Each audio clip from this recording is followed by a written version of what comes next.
friends, welcome to my channel. I'm Rathod Payal. Today I teach about illustration or an example that help to clear the concept of incremental logic. First of all, revise the previous lecture.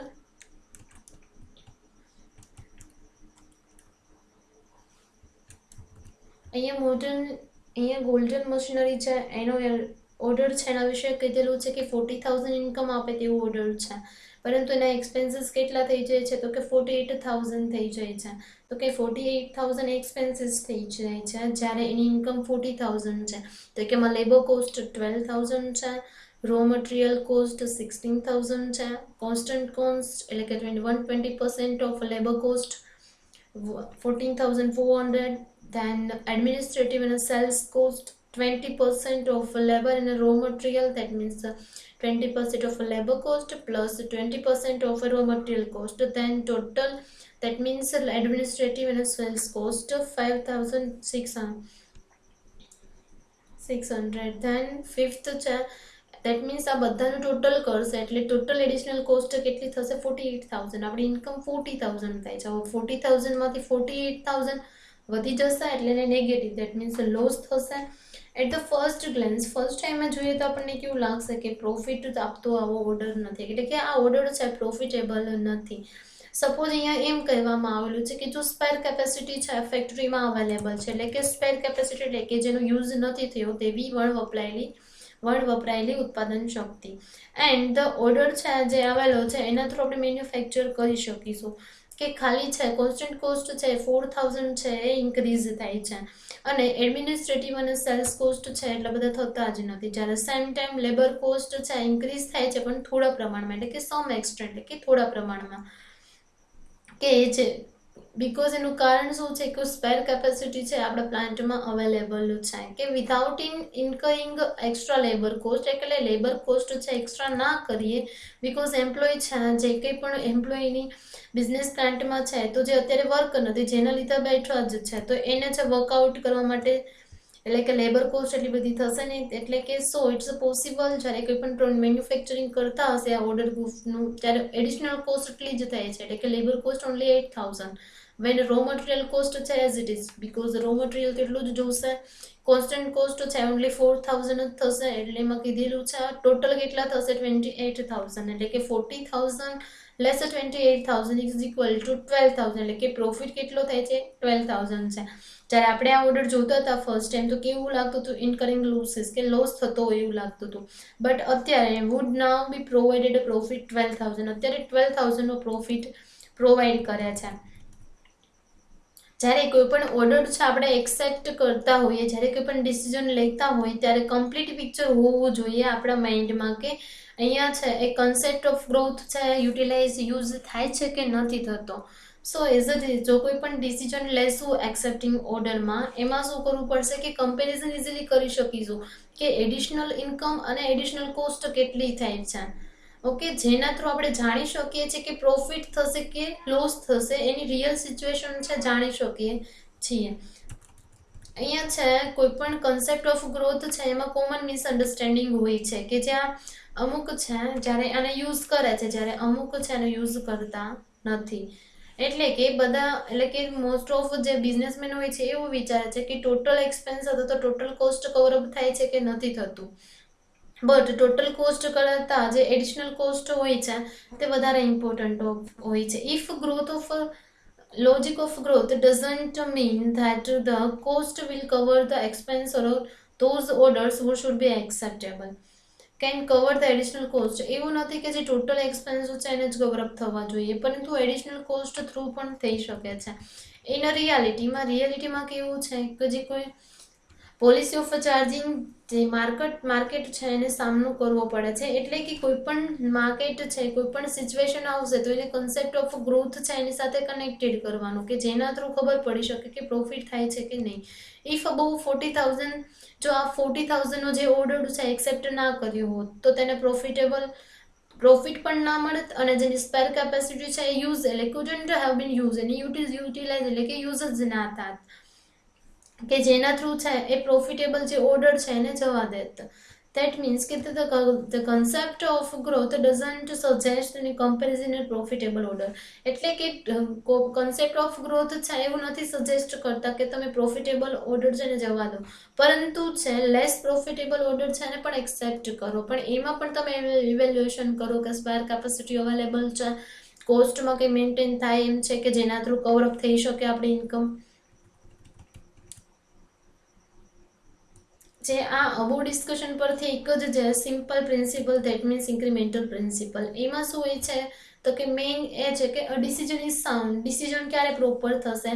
It is if it is increasing revenue more than cost. એટલે કે expense કરતા જ્યારે revenue એટલે કે income increase થશે, that means income કરતા જે cost છે અથવા તો એક્સપેન્સ છે રિડ્યુસ થશે. Reduce is cost more than revenue, that means incremental principle. હવે એક્સપેરિમેન્ટલ અને સ્ટડી છે એમાં જે આ સ્ટડી છે એના કરેલું એટલે કે ઇન્ક્રીમેન્ટલના સ્ટડી પછી જે ક્વેશ્ચન અરાઇઝ થાય છે કે મેનેજર છે એ કઈ રીતે છે આ પ્રિન્સિપલ છે ને એપ્લાય કરશે. તે આન્સર જ્યારે સમ ઓફ ધ મેનેજર છે ને યુઝ કરે છે, જ્યારે સમ અધર એટલે કે જ્યારે અધર લોકો છે નથી પણ કરતા. એટલે કે હંમેશા છે મેનેજર હોય છે એને ખબર નથી હોતી કે લોજિક બિહાઇન્ડ ધ ડિસિઝન. કોઈ પણ ડિસિઝન લે છે તો એની પાછળનું લોજિક કેવું છે. જ્યારે અમુક છે મેનેજર યુઝ પણ કરી નાખતા હોય પણ એને ખબર પણ ના હોય કે ઇન્ક્રીમેન્ટલ પ્રિન્સિપલ છે એનો યુઝ કરેલો. જેમ્સ ઈવ છે અલ્સે શું કીધેલું હતું કે એમણે બિગ ફર્મ છે was the management carrying out excellently, કે જે કોઈ પણ બિઝનેસ મોટી ફર્મ છે કે જેનું મેનેજમેન્ટ છે એ પ્રોગ્રેસિવ થાય છે. એટલે કે કોના થ્રુ તો કે ગ્રોથ એનાલિસિસ છે એનું લોજિકનું કરેલું હોય છે. એમણે છે 88 ફર્મ છે એનું સ્ટડી કરેલું છે કે એના પરથી જે મોસ્ટ ઓફ ફર્મ છે ને એ એકાઉન્ટિંગ સિસ્ટમ યુઝ કરે છે. અને એની કોની સાથે કમ્પેરિઝન કરે છે તો કે માર્જિનલ કન્સેપ્ટ એટલે કે માર્જિનલ લોજિક જોઈને એકાઉન્ટિંગ સિસ્ટમ છે પ્રિપેર કરે છે. અને મેજોરિટી ઓફ ધેમ છે એ થિયરી ઓફ માર્જિનલ લોજિક છે એ કોઈ પણ યુઝ કરે છે જ્યારે કોઈ પણ પ્રોડક્ટ સિલેક્ટ કરતા હોય ત્યારે, ઇન્વેસ્ટમેન્ટ કરતા હોય ત્યારે, કોઈ પણ ડિસિઝન લેતા હોય. ડિસિઝન લોંગ ટાઈમ કે શોર્ટ ટાઈમ માટેની પ્રાઇઝ ન હોઈ શકે. જ્યારે 100 સ્મોલ ફર્મનું જે સ્ટડી કર્યું છે તેના પરથી તો કે જે સિંગલ ફર્મ છે એ ખાલી ઇન્ક્રીમેન્ટલ એનાલિસિસ છે યુઝ નથી કરતી, પણ થ્રુ ધ મેનેજર છે એને અવેરનેસ હોવી જોઈએ કે કોન્સ્ટન્ટ એટલે કે જે સ્થિર અને જે વેરિયેબલ એટલે કે જેમાં ચેન્જીસ થાય છે એવી કોસ્ટ કેટલી છે. જ્યારે એમાંથી સમ ઓફ ધેમ એટલે કે એમાંથી 100માંથી સ્મોલ ફર્મ છે એ ad hoc cost analysis one kind of a system છે જેના થ્રુ કોસ્ટ છે એનું એનાલિસિસ કરે છે. એ યુઝફુલ કરે છે જ્યારે કોઈ પણ ઇન્ક્રીમેન્ટલ લોજિક છે એને ઇમ્પ્લિમેન્ટ કરવા માટે. જ્યારે સમ અધર છે એ ઇન્ક્રીમેન્ટલ પ્રિન્સિપલ છે એના દ્વારા એટલે કે ટ્રાયલ અને એરર દ્વારા છે ઇન્ક્રીમેન્ટલ પ્રિન્સિપલ છે એનો યુઝ કરે છે. એટલે ને અમુક સ્મોલ ફર્મ છે એ કોઈ પણ સ્પેસિફિક એકાઉન્ટ સિસ્ટમ ફોલોઅપ કરતા હોય છે કે જેના મેનેજર છે એ પ્રોપર એટલે કે મેનેજર છે એની ફિગર એટલે કે કોઈ પણ કોસ્ટ કેટલી થશે અથવા તો પ્રોફિટ કેટલો થશે એટલું એ પ્રોવાઈડ કરી શકે છે. મોસ્ટ ઇમ્પોર્ટન્ટ મેટર્સ કઈ અફેક્ટ કરે છે કોઈ પણ ડિસિઝન લઈએ ત્યારે કે પ્રોફિટ અને લોસ છે બતાવે છે કે નથી બતાવતું. જો પ્રોફિટ અને લોસ એટલે કે જો પ્રી ડિટરમાઇન સ્ટાન્ડર્ડ છે એટલે કે ઇન્કમ રજિસ્ટર બનાવે છે જે સ્મોલ બિઝનેસ છે જેને એકાઉન્ટિંગ સિસ્ટમ છે બહુ એક્સપેન્સિવ લાગે છે, અથવા તો ઇન્કમ રજિસ્ટર કોઈ પણ ટાઈપ્સનું કે જે પ્રી ડિટરમાઇન ઓબ્જેક્ટિવ છે જો એ ફૂલફિલ નહીં થતા હશે તેને મેનેજર છે એને મેનેજ કરવું પડશે. મેનેજર છે એ ફાઇન્ડ આઉટ કરશે કે કયો વે છે એના થ્રુ છે આપણી કન્ડિશન છે એની ઇમ્પ્રુવમેન્ટ લઈ શકીએ, કેવી રીતે એક્સપેન્સીસને ઓછા કરી શકીએ કે જેના થ્રુ થોડું પ્રોફિટ થઈ જાય. હવે છે સેકન્ડ વન છે મોડર્ન લોન્ડ્રી અને dry cleaning. As an example છે this firms business was very low in a summer. એટલે કે જ્યાં બિઝનેસ છે એ ફર્મ છે અથવા તો બિઝનેસ છે ક્યારે ચાલતો નથી તો કે સમરમાં છે ને બહુ સ્લો ચાલે છે. Spare capacity was available with it એટલે કે એની પાસે સ્પેર કેપેસિટી પણ અવેલેબલ હતી. Even then, the firm's managers didn't have to desire to utilize the spare capacity. તેમ છતાં પણ જે ફર્મના મેનેજર છે બિઝનેસના મેનેજર છે એને ડિઝાયર એને ઈચ્છા પણ નથી થતી કે સ્પેર કેપેસિટી અવેલેબલ છે તો એનો યુઝ અથવા તો એનો યુટિલાઇઝ કરે. So he did let go the profitable business, એટલે કે તેના લીધે છે એ પ્રોફિટેબલ બિઝનેસ છે એને જવા દે છે. A big hotel want to place a contract in such a manner that the total cost of the firm can be covered, but little more incremental cost would be incurred. એટલે કે જે big hotel છે એ ઈચ્છે છે કે આ જે business છે તેની સાથે કોન્ટ્રાક્ટ કરવાનું કે જેના થ્રુ છે એ ટોટલ કોસ્ટ છે શ્યોરલી કવર અપ થાય છે, પરંતુ જે ઇન્ક્રીમેન્ટલ કોસ્ટ છે એ થતી નથી. ધ મેનેજર એવું માને છે that if total cost is cover, જો ટોટલ કોસ્ટ છે એ જ કવર થતી હોય છે તો જ કોઈ પણ બિઝનેસ છે પ્રોફિટેબલ બને. then only the business can be profitable, and that's why he didn't accept the contract. જો આમાં છે ટોટલ કોસ્ટ પણ કવર થઈ છે એટલે ટોટલ કોસ્ટ પણ પ્રોપર કવર નથી થતું, તો હું શા માટે કોન્ટ્રાક્ટ છે અથવા તો ઓર્ડર છે ને એક્સેપ્ટ કરું? કારણ કે એના માઇન્ડમાં કયો કન્સેપ્ટ છે તો કે ટોટલ કોસ્ટ કવર થાય છે કે નથી થતી, પરંતુ એની પાસે છે ઇન્ક્રીમેન્ટલનો જે અથવા તો લોજિક ઓફ ગ્રોથ છે એની પાસે એનો અવેરનેસ નથી. He couldn't provide any other reason for rejecting the contract. એટલે કે જે આ ઓર્ડર છે આ કોન્ટ્રાક્ટ છે એને રિજેક્ટ કરવા માટેનું એટલે કે ના પાડવાનું પણ એની પાસે કોઈ રીઝન નથી. He wasn't ready to accept that by accepting the order his another business would have an effect presently or in the future, and in this way accepting the order could be profitable. એટલે કે જો આ એના માટે છે order accept કરવા માટે ready નથી, ધેન છે એને પ્રેઝન્ટમાં તો લોસ જવાનો છે પણ ફ્યુચરમાં પણ જશે, અને જો એ રેડી થઈ જાય કે કોઈ પણ ઓર્ડર છે ને એક્સેપ્ટ કરશે તો એને પ્રોફિટેબલ રહેશે, પરંતુ જે બિઝનેસ છે એને ઇફેક્ટ પ્રેઝન્ટલી તો થાય છે પણ ફ્યુચરમાં પણ બેનિફિટ થશે કારણ કે પ્રોફિટ અર્ન કરશે. The study of a small business firm revealed that their manager were concerned with the total cost. એટલે કે જે સ્મોલ ફર્મના બિઝનેસ છે મોસ્ટ ઓફ એવું વિચારે છે કે ટોટલ કોસ્ટ સાથે વધારે કન્સર્ન કરે છે અથવા તો થિંકિંગ કરતા હોય છે. They utilize total cost as a starting point in a determination of a price. જ્યારે પ્રાઇસ છે નક્કી કરતા હશે ત્યારે શું કરશે તો કે ટોટલ કોસ્ટ છે એને યુટિલાઇઝ કરશે, યુઝ કરશે. જ્યારે કોઈ પણ પ્રાઇસ નક્કી કરતા હશે ત્યારે કે જેના થ્રુ ટોટલ કોસ્ટ કવર થાય છે કે નથી થતી, જો થતી હશે ધેન છે એટલું રાખશે. Even then they aren't showing a rigidity in adding a certain profit to the total cost. કે જેના થ્રુ છે એ કોઈ પણ પ્રોફિટ કઈ રીતે અર્ન કરે છે તો અથવા તો પ્રોફિટ ટુ ટોટલ કોસ્ટ છે થશે તો એની રિજિડિટી એટલે કે ઇઝીલી છે શો અપ થઈ શકતું નથી. In fact, they from time to time and for a different product make changes in a profit beside the total cost. એટલે કે ટોટલ કોસ્ટની પાછળ છે એ કંઈ પણ ચેન્જીસ કરશે એટલે કે પ્રોફિટ કઈ રીતે ચેન્જ કરવો તેના માટે ડિફરન્ટ પ્રોડક્ટ અથવા તો ટાઈમ ટુ ટાઈમ છે ડિફરન્ટ પ્રોડક્ટ કરશે. From this એના થ્રુ શું થશે? He said that the incremental logic any condition common rule cannot be reached.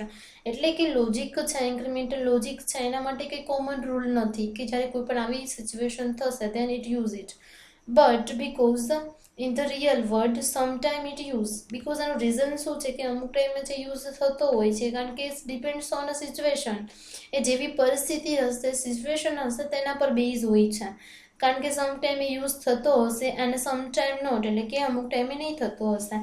Secondly બીજું એ છે કે whenever there logic or not even then એટલે કે લોજિક હોય કે યુઝ કરે કે ના કરે but even then some firm અમુક ફર્મ છે એ પ્રોફિટ અર્ન કરે છે કોના હેલ્પ થ્રુ કે by concentrating more on incremental analysis. Surely એ વાત તો છે કે ફિક્સ નથી આ ઇન્ક્રીમેન્ટલ લોજિક, પરંતુ કોઈ પણ છે કોઈ પણ સમ ફર્મ છે એ પ્રોફિટ અર્ન પણ કરે છે કોના દ્વારા કે by concentrating more on incremental analysis કે ઇન્ક્રીમેન્ટલ એનાલિસિસ કરીને.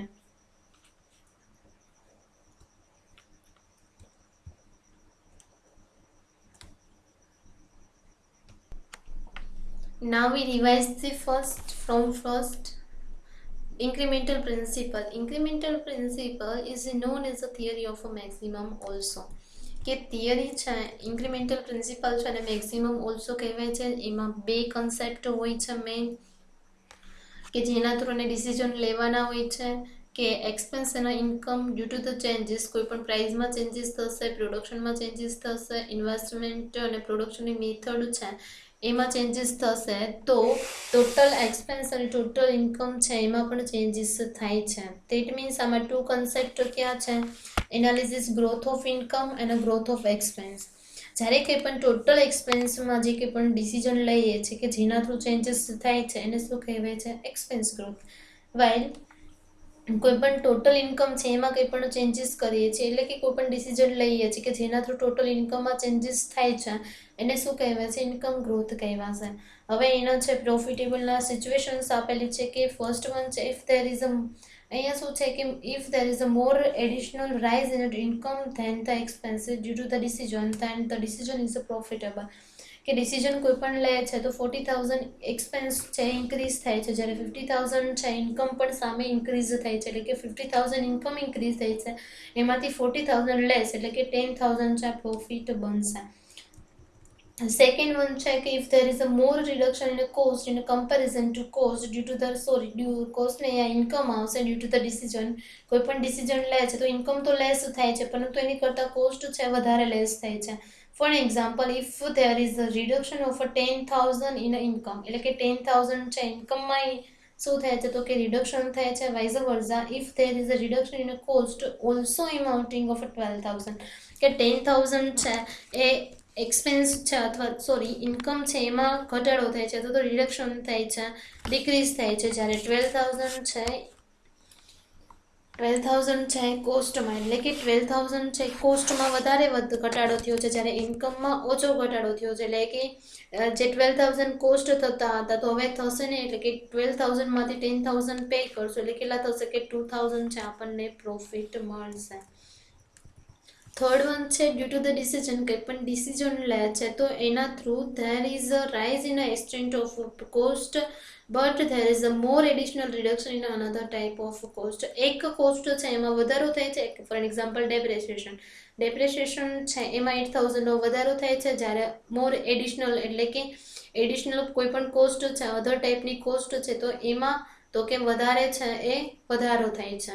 એટલે કે અમુક એક્સપેન્સ છે એમાં ઘટાડો થાય છે, વધારો થાય છે, જ્યારે અમુક છે એમાં વધારે ઘટાડો છે. એટલે કે ડેપ્રેશિએશન છે 8,000 ઇન્ક્રીઝ થયું છે, જ્યારે એની સામે એડમિનિસ્ટ્રેટિવ એક્સપેન્સ છે એ 10,000 રિડક્શન થયું છે, એટલે કે પ્રોફિટેબલ રહેશે. For example, due to the decision, કંઈ પણ ડિસિઝન લે છે તેના લીધે there may be rise in certain type of cost for 8,000 છે કોસ્ટ છે ઇન્ક્રીઝ થાય છે, but in another type of cost, જ્યારે બીજી કોઈ પણ કોસ્ટ છે તો એનું 10,000 ડિક્રીઝ થાય છે, એટલે કે 10,000 હવે કોસ્ટ પે કરવી નહીં પડશે, એટલે કે 10,000 આપણે ઇન્કમ થશે, 10,000માંથી 8,000 જે કંઈ પણ કોસ્ટ છે જે ઇન્ક્રીમેન્ટ થયો છે પે કરશો એટલે કેટલા 2,000 છે આપણને પ્રોફિટ થશે. Then the decision become profitable.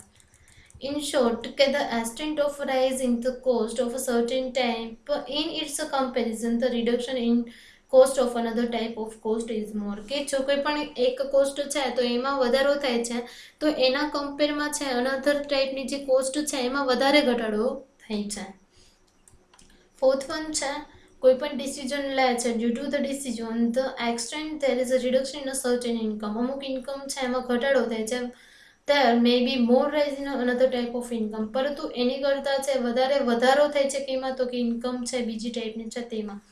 For example છે આમાં બે કોલેજ છે, એક કોલેજમાંથી મારી સેલેરી 30,000 છે જ્યારે અધર વન છે જ્યાં 20,000 છે, તો 30,000 છે એમાંથી 20,000 છે એટલે ટોટલ મારી પાસે અત્યારે કેટલી આવે છે પ્રેઝન્ટમાં 30,000 પ્લસ 20,000 ઇઝ ઇક્વલ ટુ 50,000, કે 30,000 છે એમાંથી 20,000 મને લેસ કરીને એટલે કે રિડક્શન કરવામાં આવેલું, એટલે કે હવે ત્યાંથી 10,000 આવશે, જ્યારે અનધર ઇન્કમ છે એ સેકન્ડ વન કોલેજ છે એમાંથી મારી 30,000 પ્લસ એટલે કે વધારે થઈ, એટલે કે 20,000 આવતી હતી પ્લસ 30,000, દેટ મીન્સ 50,000 ત્યાંથી આવશે, 10,000 તો અહીંયાથી આવશે, એટલે કે ટોટલ કેટલી થશે 60,000 થશે, એટલે કે પહેલા 50,000 હતી તેને 60,000 એટલે કેટલા થશે 10,000 નું આપણને પ્રોફિટ થશે. તેવી જ રીતે For example, if there is a reduction of 20,000 in the income due to the decision, કોઈ પણ બિઝનેસ છે તો એમાં ડિસિઝન લે છે કે જેના થ્રુ 20,000 છે ઘટાડો આવે છે ઇન્કમમાં, but there will be rise in another type of income, એટલે કે કોઈ પણ ડિસિઝન લે છે કે જેના થ્રુ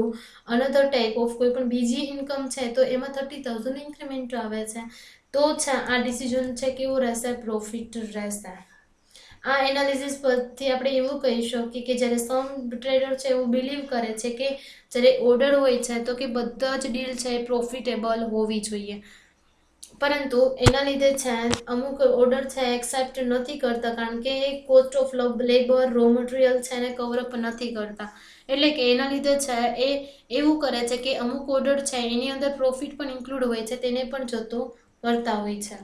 એટલે કે લોજિક ઓફ ગ્રોથ શું કહે છે, લોજિક ઓફ ગ્રોથ છે એવું ઇન્ડિકેટ કહે છે કે concept of maximum profit in a short period is not consonant, કે એવું નથી કે શોર્ટ પીરિયડમાં જ પ્રોફિટ મેક્સિમમ થવો જોઈએ, બટ અમુક ઓર્ડર હોય છે એમાં બીજું પણ આપણે જોવું પડે.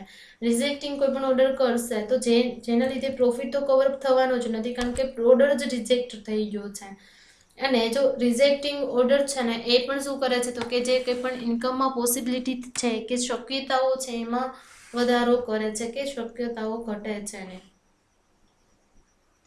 એટલે કે જે કન્સેપ્ટ ઓફ કોસ્ટ છે એ છે consider is not science in sense of a total cost, એટલે કે ટોટલ કોસ્ટના સેન્સમાં છે ના જોવું જોઈએ, but in the sense of incremental cost, એટલે કે ઇન્ક્રીમેન્ટલ કોસ્ટ કેટલી થાય છે એના સેન્સમાં જોવું પડશે. જો growth of cost is a less than income growth, then the order should be accepted.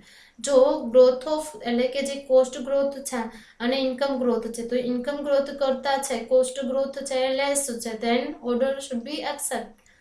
To understand the fact, let us see illustration. આપણે એક્ઝામ્પલ જોયેલું હતું તો કે પહેલા છે એ 40,000 ઇન્કમ છે એમાં 48,000 છે કોસ્ટ થાય છે, એટલે કે ઓર્ડર છે આપણને કેવું લાગે છે, લોસ આપે એવું લાગે છે, એટલે કે સ્પેર કેપેસિટી અવેલેબલ છે કે જેના થ્રુ આપણે એનું પ્રોડક્શન કરીશું, જેના થ્રુ ઓનલી 4,000 છે એ કોન્સ્ટન્ટ કોસ્ટ રહેશે, જ્યારે લેબર કોસ્ટ ઓનલી 8,000 અને raw material as it is 16,000 જોશે, કે જેના થ્રુ છે 28,000 જ હવે થશે એડિશનલ કોસ્ટ, કારણ કે સ્પેર કેપેસિટી અવેલેબલ છે, જે કે પણ લેબર કોસ્ટ એટલો બધો નથી થતો, કારણ કે કોઈ પણ વર્ક નથી હોવાના કારણે વર્કિંગ તો કરે જ છે, વર્કર છે અવેલેબલ જ છે કે જેના થ્રુ એમ્પ્લોય થ્રુ છે વર્ક કરાવી દે છે.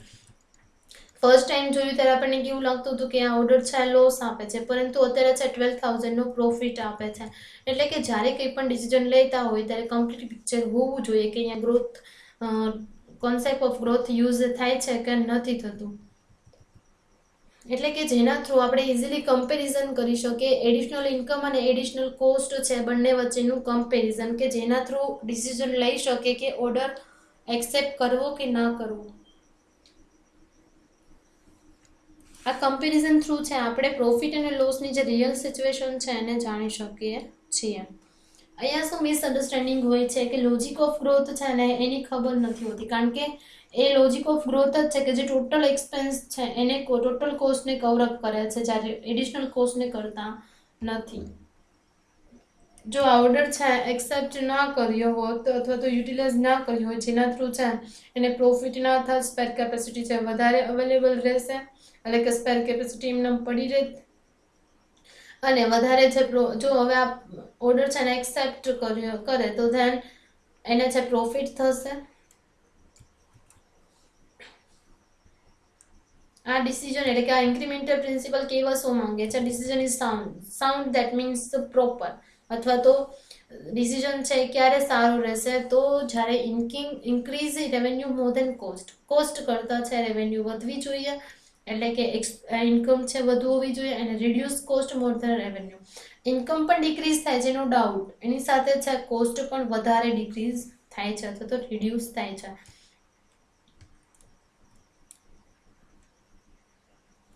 હવે છે મોડર્ન લોન્ડ્રી અને ડ્રાય ક્લિનિંગ, કે જેનું એક્ઝામ્પલ હતું કે જ્યારે આ ફર્મ છે સમરમાં છે એટલી બધી ચાલતી નથી, સ્પેર કેપેસિટી અવેલેબલ છે, મેનેજર છે એને કંઈ પણ ડિઝાઇન નથી કે તેની જે સ્પેર કેપેસિટી અવેલેબલ છે અને યુટિલાઇઝ યુઝ કરી શકે, જેના લીધે પ્રોફિટેબલ બિઝનેસ પણ એ જતો કરે છે, લેટ ગો કરે છે.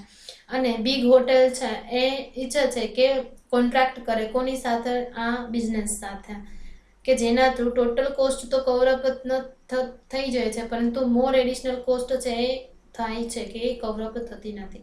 એટલે કે મેનેજર એવું વિચારે છે કે કોસ્ટ કવરઅપ થાય છે તો જ છે એ બિઝનેસ છે પ્રોફિટેબલ રહેશે, પરંતુ તેના લીધે છે એ આ ઓર્ડર છે ને એક્સેપ્ટ નથી કરતા અને આ રિજેક્ટ કરે છે. તો એનું છે કોઈ પણ પ્રોપર રીઝન પણ પ્રોવાઈડ નથી કરી શકતા. એન્ડ એને એ જો આ ઓર્ડર છે એને એક્સેપ્ટ કરે તો એને ફ્યુચર એટલે કે પ્રેઝન્ટમાં તો પ્રોફિટ મળશે અને ફ્યુચરમાં પણ બેનિફિટ થઈ શકે છે. એટલે કે જે આ સ્મોલ બિઝનેસ છે એનું સ્ટડી શું કહે છે તો કે રિવીલ ધેટ મેનેજર છે એ ટોટલ કોસ્ટ સાથે કનેક્ટેડ હોય છે. જ્યારે કોઈ પણ પ્રાઇસ ડિટરમાઇન કરતા હશે તો યુટિલાઇઝ કરશે ટોટલ કોસ્ટ, કે ટોટલ કોસ્ટ છે એને યુટિલાઇઝ કરશે, એનો યુઝ કરી પ્રાઇસ ડિટરમાઇન કરશે. કે ફ્રોમ ટાઈમ ટુ ટાઈમ છે નવી પ્રોડક્ટ લોન્ચ કરે અથવા તો પ્રોફિટમાં ચેન્જીસ કરે તો તેની પાછળ શું હોય છે કે ટોટલ કોસ્ટ કવરઅપ થાય છે કે નહીં એટલું જ જોતા હોય છે.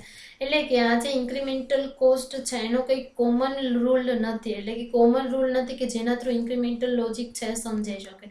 પરંતુ એવું ના પણ કહી શકે, કારણ કે આ છે સિચ્યુએશન બેઝડ છે. જેવી સિચ્યુએશન હશે તેવું લોજિક છે યુઝ થશે.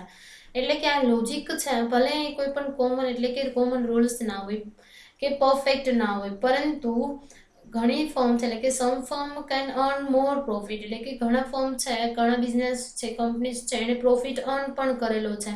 કોના help through? By concentrating more on incremental analysis, એટલે કે ઇન્ક્રીમેન્ટલ એનાલિસિસ કરીને પણ પ્રોફિટ છે અર્ન કરેલો છે. એટલે કે બધી સિચ્યુએશન છે એમાં જુએ છે કે પ્રોફિટ થાય છે કે નથી થતું. હવે નેક્સ્ટ લેક્ચર છે એમાં ઇન્ક્રીમેન્ટલિઝમ અને માર્જિનલિઝમ, એટલે કે ઇન્ક્રીમેન્ટલ અને માર્જિનલ વચ્ચે શું ડિફરન્સ છે. Okay, any doubt then you ask me in a comment session. Bye અને take care all of you. હવે નેક્સ્ટ ટોપિક આપણે નેક્સ્ટ લેક્ચરમાં જોઈશું.